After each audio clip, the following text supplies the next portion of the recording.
물건을 비우니 그 자리에 사람들이 오기 시작했습니다. 이것은 올해 68세가 된 김영희 할머니가 제게 하신 말씀입니다. 30년 동안 쌓여온 물건들로 가득했던 거실을 정리한 후 오랫동안 연락이 끊어졌던 친구들이 하나둘씩 찾아오기 시작했다고 하셨습니다. 정말 신기해요.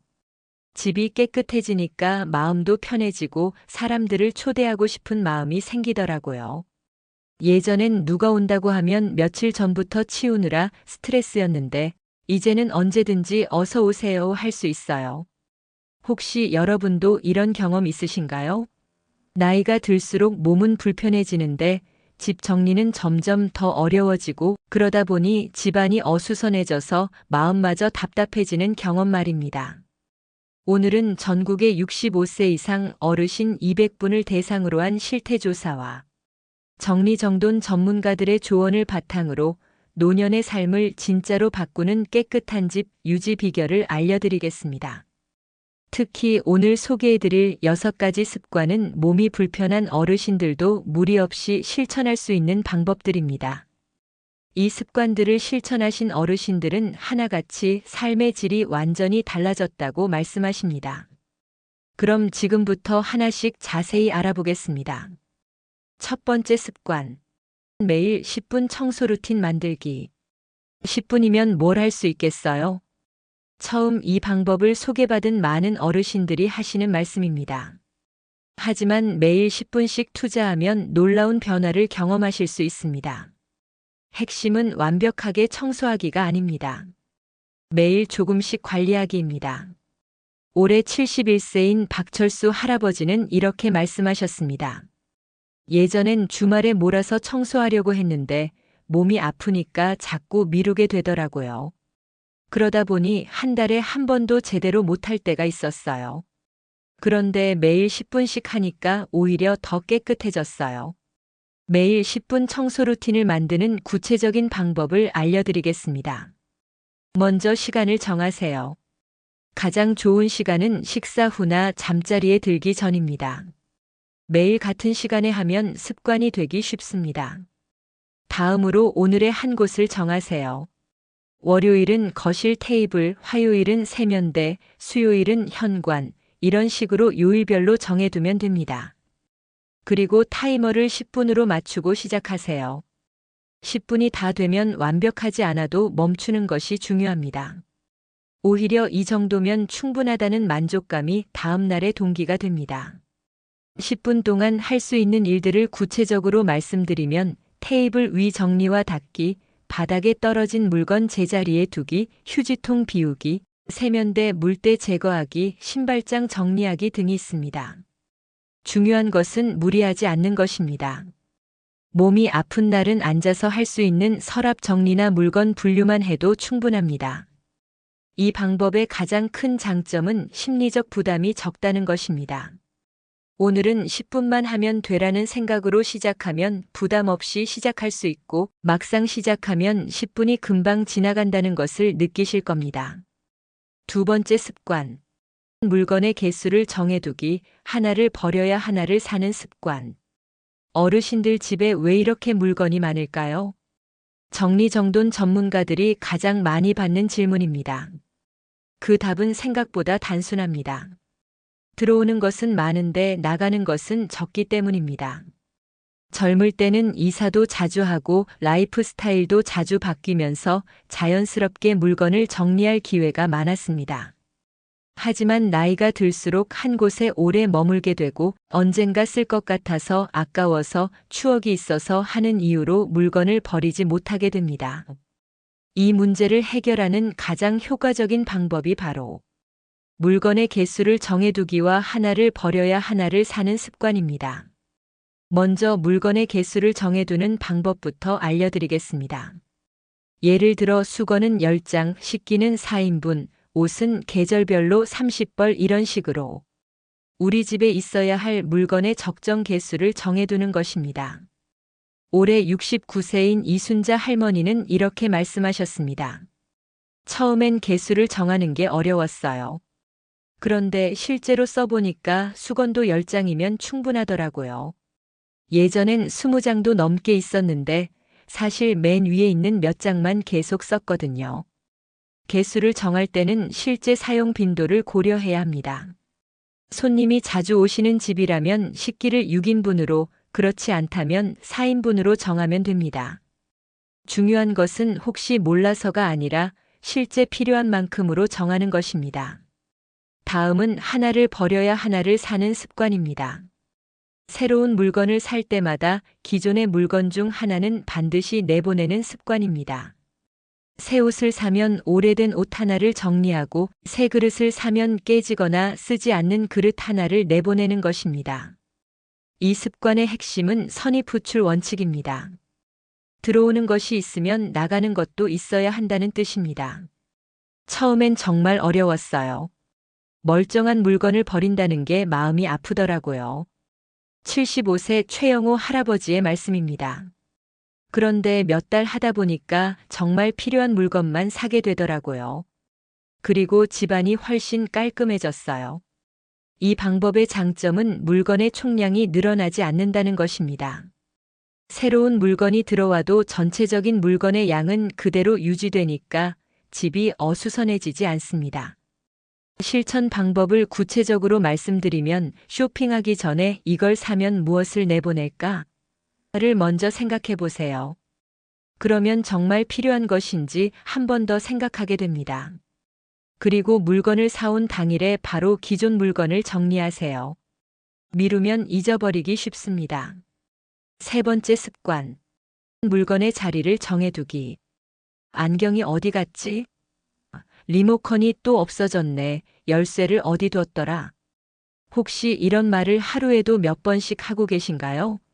나이가 들수록 이런 일이 더 자주 생기는데 그 이유는 기억력이 떨어지기 때문이기도 하지만 더 근본적인 이유는 물건마다 정해진 자리가 없기 때문입니다. 물건의 자리를 정해두는 것, 이것이 깨끗한 집을 유지하는 가장 기본적이면서도 중요한 습관입니다. 올해 73세인 김떡순 할머니는 이렇게 말씀하셨습니다. 물건 찾느라 하루에 얼마나 많은 시간을 허비했는지 몰라요. 특히 안경이나 돋보기 같은 건 하루에도 몇 번씩 찾았거든요.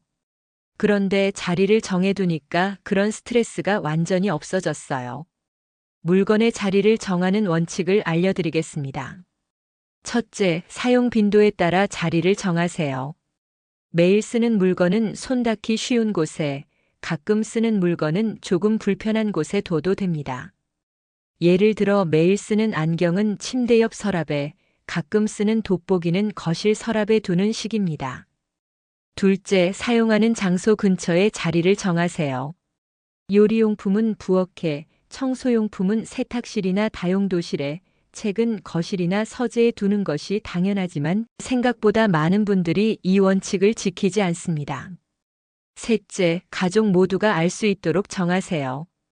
혹시 배우자나 자녀가 함께 살고 있다면 물건의 자리를 함께 정하고 모두가 그 자리에 두는 습관을 들여야 합니다. 구체적인 실천 방법을 말씀드리겠습니다. 먼저 자주 찾는 물건들의 목록을 만들어 보세요. 안경, 리모컨, 열쇠, 휴대폰, 지갑, 약통 등이 대표적입니다. 그리고 이 물건들이 현재 어디에 있는지 확인해 보세요. 다음으로 각 물건마다 전용 자리를 정하세요.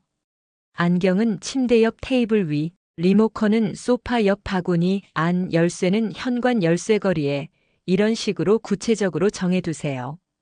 그리고 가장 중요한 것은 한 번 쓰고 나면 반드시 제자리에 두기입니다. 이것이 습관이 되면 물건을 찾는 시간이 획기적으로 줄어듭니다. 네 번째 습관. 한 손에 들 수 있는 만큼만 사기. 마트에 가면 자꾸 이것저것 사게 돼요. 많은 어르신들이 하시는 말씀입니다. 특히 할인 행사나 대용량 제품을 보면 이렇게 싸게 파는데 안 사면 손해라는 생각이 들어서 필요 이상으로 많이 사게 됩니다. 하지만 이런 습관이 집안을 어수선하게 만드는 주요 원인 중 하나입니다. 특히 식료품의 경우 유통기한이 지나서 버리게 되는 경우도 많습니다.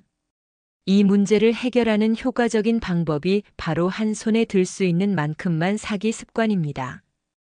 올해 67세인 정미영 할머니는 이렇게 말씀하셨습니다. 전에는 장바구니 가득 사왔는데 정작 다 못 먹고 버리는 것들이 많았어요. 그런데 한 손에 들 수 있는 만큼만 사니까 오히려 더 신선한 것들을 먹게 되더라고요.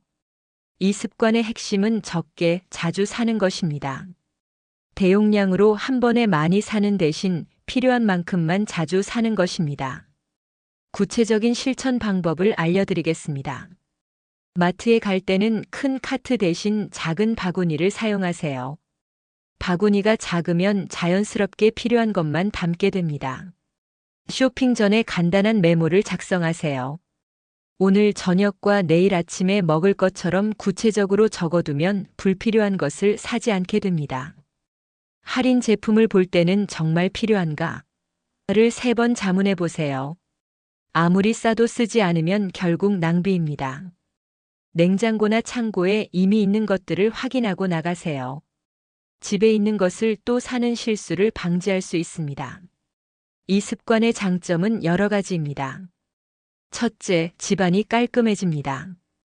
과도한 물건이 쌓이지 않으니까요. 둘째, 경제적입니다. 정말 필요한 것만 사니까 가계부에도 도움이 됩니다. 셋째, 건강에도 좋습니다. 신선한 식재료를 자주 사서 먹게 되니까요. 처음엔 부족할까봐 걱정됐는데 막상 해보니까 전혀 부족하지 않더라고요. 오히려 냉장고가 깔끔해져서 뭐가 있는지 한눈에 보여서 좋아요. 72세 한영수 할아버지의 말씀입니다. 5번째 습관. 앉아서 할 수 있는 정리법 익히기. 나이가 들면서 가장 큰 걱정 중 하나가 몸이 불편해지는 것입니다. 무릎이 아프고 허리가 아프고 팔다리에 힘이 없어지면서 집 정리가 점점 더 어려워집니다. 하지만 몸이 불편하다고 해서 깨끗한 집을 포기할 필요는 없습니다. 앉아서도 충분히 할 수 있는 정리법들이 있거든요. 올해 78세로 무릎 관절염을 앓고 계시는 송영자 할머니는 이렇게 말씀하셨습니다. 무릎이 아픈데 어떻게 청소를 하나 고민이 많았어요. 그런데 앉아서 할 수 있는 방법들을 배우고 나서는 오히려 더 꼼꼼하게 정리할 수 있게 됐어요. 앉아서 할 수 있는 정리법들을 구체적으로 알려드리겠습니다. 첫째, 서랍 정리입니다. 의자나 침대에 앉아서 서랍을 하나씩 꺼내서 정리하면 됩니다. 필요한 것과 불필요한 것을 분류하고 자주 쓰는 것은 위쪽에, 가끔 쓰는 것은 아래쪽에 넣어두세요. 둘째, 옷장 정리입니다. 옷을 한 벌씩 침대에 꺼내놓고 앉아서 분류하세요. 입을 옷, 수선할 옷, 버릴 옷으로 나누면 됩니다. 무거운 옷들을 들어올릴 필요가 없어서 몸에 부담이 적습니다. 셋째, 책이나 서류 정리입니다. 테이블에 앉아서 책이나 서류를 하나씩 보면서 정리하세요. 중요한 서류는 파일에 정리하고 필요 없는 것들은 분리수거하면 됩니다. 넷째, 작은 물건들 정리입니다. 단추, 실, 약품, 화장품 같은 작은 물건들은 상자나 쟁반에 담아서 앉은 자리에서 정리하면 편합니다. 정리할 때 유용한 도구들도 소개해드리겠습니다.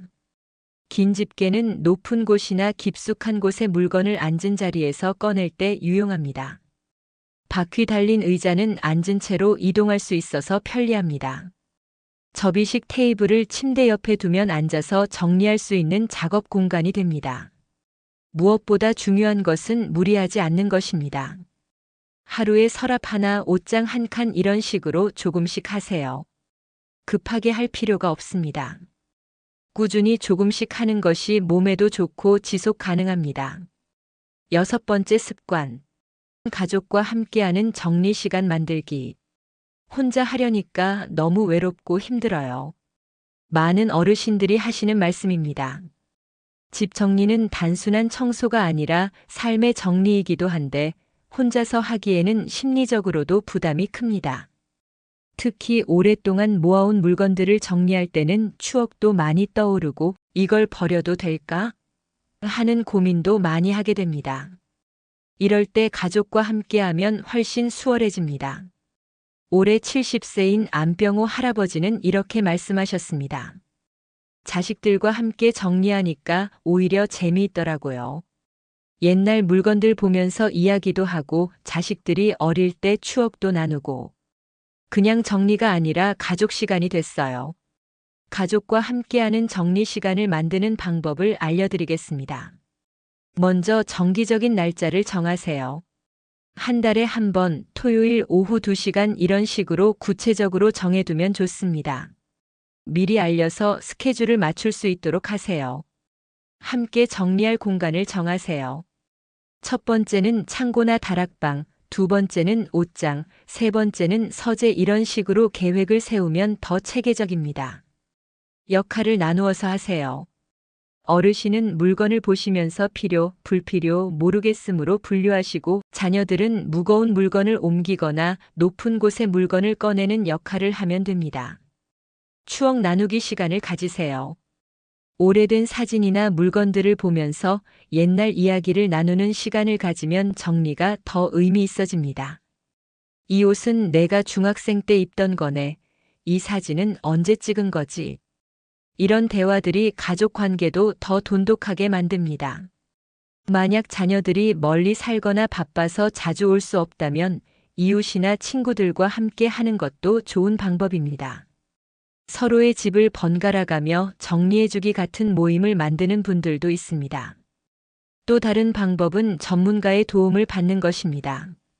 요즘은 어르신 전문 정리 서비스들이 많이 있어서 몸이 불편하거나 혼자 살고 계신 분들도 전문가의 도움을 받아서 체계적으로 정리할 수 있습니다.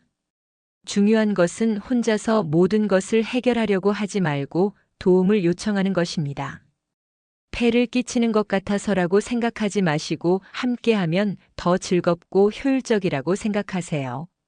지금까지 노년의 삶을 바꾸는 깨끗한 집 유지 비결 6가지 습관에 대해 말씀드렸습니다. 이 6가지 습관을 실천하신 어르신들은 하나같이 삶의 질이 크게 향상되었다고 말씀하십니다. 집이 깨끗해지니까 마음도 깨끗해지는 것 같아요. 아침에 일어나면 기분이 좋아요. 68세 이명순 할머니의 말씀입니다. 물건을 찾으느라 스트레스 받는 일이 없어지니까 하루가 더 여유로워졌어요. 74세 박종철 할아버지의 말씀입니다.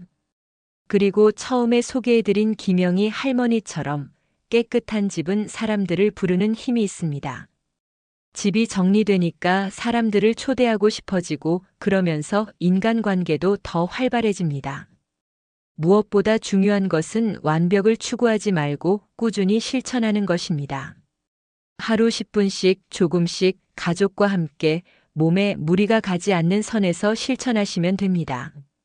나이가 들수록 우리에게 필요한 것은 많은 물건이 아니라 정말 필요한 물건들과 깨끗하고 편안한 공간과 그 안에서 만들어지는 소중한 시간들입니다. 오늘부터라도 하나씩 실천해 보세요. 내일 아침 10분만 투자해서 거실 테이블을 정리해 보세요. 그 작은 변화가 여러분의 하루를 그리고 인생을 조금씩 바꿔나갈 것입니다. 깨끗한 집은 단순히 보기 좋은 공간이 아닙니다. 마음의 평안과 건강한 일상과 소중한 사람들과의 시간을 만들어주는 삶의 터전입니다. 여러분의 집이 그런 공간이 되기를, 그리고 여러분의 노년이 더욱 행복하고 건강하기를 진심으로 응원합니다. 오늘 영상이 도움이 되셨다면 구독과 좋아요 부탁드리고 댓글로 여러분만의 정리 노하우도 공유해 주세요. 감사합니다.